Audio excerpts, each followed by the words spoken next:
Welcome to our channel. Today Bible verse in Tamil.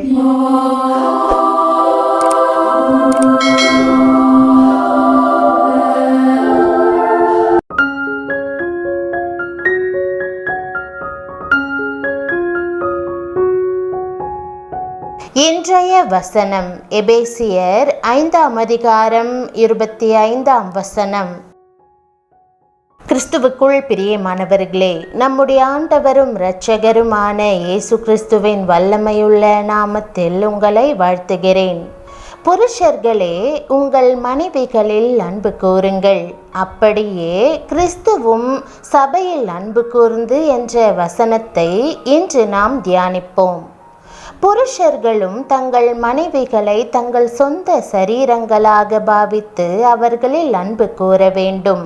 தன் மனைவியில் அன்பு கூறுகிறவன் தன்னில் தான் அன்பு கூறுகிறான். கணவனுக்கும் மனைவிக்கும் அப்போஸ்தலனாகிய பவுல் ஆலோசனை கொடுக்கும் போது மனைவிகளை பார்த்து கணவனுக்கு கீழ்ப்படியுங்கள் என்று சொன்னார். புருஷர்களை பார்த்து மனைவியில் அன்பு கூறுங்கள் என்று சொன்னார்.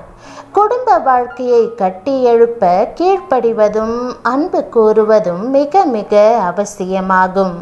புருஷன் மனைவியினிடத்திலே எப்படி அன்பு கூற வேண்டும்? கிறிஸ்து சபையில் அன்பு கூறுவதைப் போல அன்பு கூற வேண்டும். அன்புக்கு முன்மாதிரியாக கிறிஸ்துவையே வேதம் நமக்கு காண்பிக்கிறது. ஆம், கிறிஸ்து சபையில் அன்பு கூர்ந்ததினால் சபையை தனது சுய இரத்தத்தினாலே சம்பாதித்து கொண்டார். சபையின் மீதுள்ள தமது அன்பை வெளிப்படுத்துவதற்காக சபையை சரீரம் என்றும் தன்னை தலை என்றும் ஓமானப்படுத்தினார். மட்டுமல்ல, சபையானது மணவாளனாகிய கிறிஸ்துவின் மணவாட்டியாய் இருக்கிறது.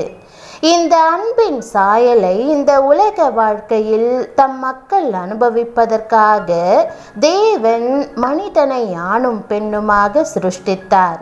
குடும்ப வாழ்க்கையை ஏற்படுத்தினார். அவர்கள் இருவரும் ஒரே மாம்சமாய் இருப்பார்கள் என்ற அன்பின் இணைப்பையும் ஏற்படுத்தினார். வேதம் சொல்லுகிறது, அவன் தன்னிடத்தில் அன்பு கூறுவது போல தன் மனைவியினிடத்திலும் அன்பு கூற கடவன். மனைவியும் புருஷனிடத்தில் பயபக்தியாய் இருக்க கடவள். எல்லா மனித உறவுகளுக்கும் அடிப்படையானது குடும்பம்தான். குடும்பம் அன்புள்ளதாகவும் ஐக்கியமுள்ளதாகவும் ஒருமனப்பாடுள்ளதாகவும் இருக்கும்போது நிச்சயமாகவே அந்த குடும்பம் ஒரு குட்டி பரலோகமாக காணப்படும்.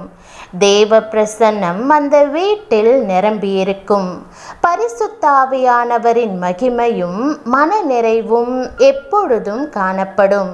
இன்று அநேக குடும்பங்களில் காணப்படும் நிலை என்ன? அன்பு தாழ்ச்சியினால் குடும்பத்தின் அஸ்திபாரம் அசைகிறது. கோபமும் எரிச்சலும் நிறைந்த வார்த்தைகள் அமைதியை கெடுக்கிறது. குடும்ப ஜெப நேரத்தை தொலைக்காட்சி ஆக்கிரமித்து கொண்டது. இதனால் உடைந்தும் மிடிந்தும் போன குடும்பங்கள் அநேகம். பிரிந்து போன உறவு முறைகள் ஏராளம். விவாகரத்துக்கள் அதிகமாக காணப்படுவதற்கு வேறென்ன காரணம் இருக்க முடியும்? வேதம் சொல்லுகிறது, ஞானம் தன் வீட்டை கட்டுகிறது. புத்தியுள்ள ஸ்திரீ தன் வீட்டை கட்டுகிறாள். கர்த்தரும் வீட்டை கட்டுகிறார். முப்புரை நூல் சீக்கிரமாய் அறாது.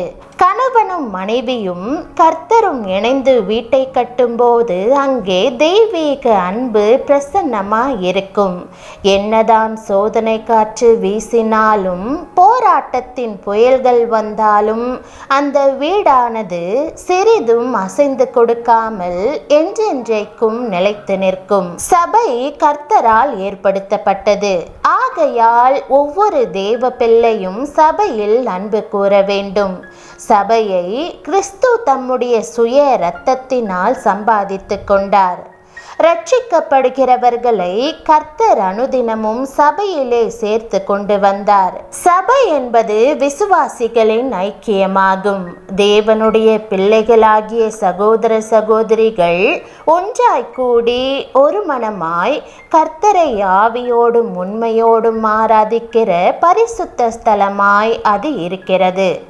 ஒரு முறை ஒரு பழைய பத்திரிகை ஒன்றில் ஒரு பக்தன் நெஞ்சுருகி எழுதின ஒரு ஜெபத்தை பார்ப்போம். அன்பு பரம தகப்பனே, தேவரீர் அன்பாய் இருக்கிறது போல நாங்களும் ஒருவருக்கொருவர் அன்பாய் இருக்க வேண்டும் என்று தேவரீர் எங்களுக்கு தெளிவாய் போதித்திருக்கிறீரே.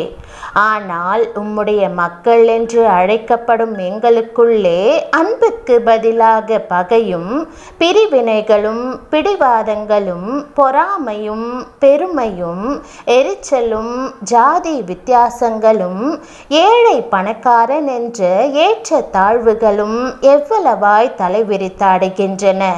இதையெல்லாம் பார்க்கும்போது உம்முடைய கண்களில் இரத்த கண்ணீர் வரும் என்று அறிந்திருக்கிறோம்.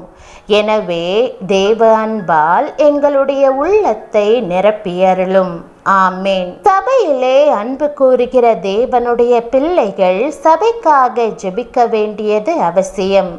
சபையிலுள்ள போதகருக்காகவும் கர்த்தர் எழுப்பியிருக்கிற ஊழியர்களுக்காகவும் கண்ணீரோடு மன்றாட வேண்டியது அவசியம். தேசத்திலே பிரச்சனைகள் வரும்போது சபையாக கூடி உபவாசித்து ஜெபியுங்கள். சபையின் மூலமாக சுவிசேஷ ஊழியம் செய்யுங்கள். ஆத்துமாக்களை சந்தித்து கர்த்தருக்குள்ளே வழி நடத்துங்கள். கிறிஸ்துவாகிய மூலைக்கல்லின் மேல் அப்போஸ்தலர் தீர்க்கதரிசிகள் என்பவர்களின் அஸ்திபாரத்தின் மேல் சபை கட்டப்பட்டு மாளிகையாக எழுப்பப்படட்டும். சபைக்கு பெரிய மேய்ப்பனாய் கர்த்தர் தாமே இருந்து சபையை வழிநடத்தி செல்கிறார். கிறிஸ்து தலை என்றால் சபை சரீரமாகும். கிறிஸ்து மேய்ப்பன் என்றால் சபை மேய்ச்சலின் ஆடுகளாகும். கிறிஸ்து திராட்சை செடி என்றால் சபை அவரிலே படருகிற கொடிகளாகும். விசுவாசிகளுக்குள் அன்பின் ஐக்கியம் இருந்தால்தான் சபை ஒரு மனமாய் முன்னேறி செல்ல முடியும். பிரியமானவர்களே, சபையின் பலன்தான் விசுவாசிகளின் பலன். ஜெபம். அன்பின் ஆண்டவரே, உம்முடைய வசனத்தின் மூலம் இன்றைக்கு என்னை உற்சாகப்படுத்துவதற்காக உம்மை ஸ்தோத்தரிக்கிறேன். உம் பிள்ளைகள் ஐக்கியத்துடன் வாழ வேண்டியதின் அவசியத்தை உணர்ந்து உம்முடைய சபையின் ஒற்றுமைக்காக ஜெபிக்கிறேன். உம்முடைய சபை உம்மை ஆராதிக்கும், உம்மை மகிமைப்படுத்தும் மற்றும் உம்மை புகழும் இடமாக இருக்க வேண்டும் ஆண்டவரே. உம்முடைய பிள்ளைகள் உலகத்தின் மீது கவனம் செலுத்தாமல் உம்முடைய சபையின் ஐக்கியத்தை வாஞ்சிக்க உதவும். உம்முடைய சபைகளில் அன்பு, மகிழ்ச்சி மற்றும் சமாதானம் நிலவ வேண்டும். உம்முடைய பிள்ளைகள் ஒன்றுபட்டு உம்முடைய மகிமையை வெளிப்படுத்தும் ஒரு சக்தி வாய்ந்த சக்தியாக இருக்க வேண்டும் என்று ஜெபிக்கிறேன். ஆண்டவரே, உம்முடைய சித்தம் நிறைவேற, உம்முடைய ராஜ்யம் பூமியில் வர, உம்முடைய நாமம் மகிமைப்படுத்தப்பட வேண்டும் என்று ஜெபிக்கிறேன். இயேசுவின் நாமத்தில் ஜெபிக்கிறேன் நல்ல பிதாவே, ஆமேன். தேவனுடைய நாமம் மகிமைப்படுவதாக. ஆமேன்.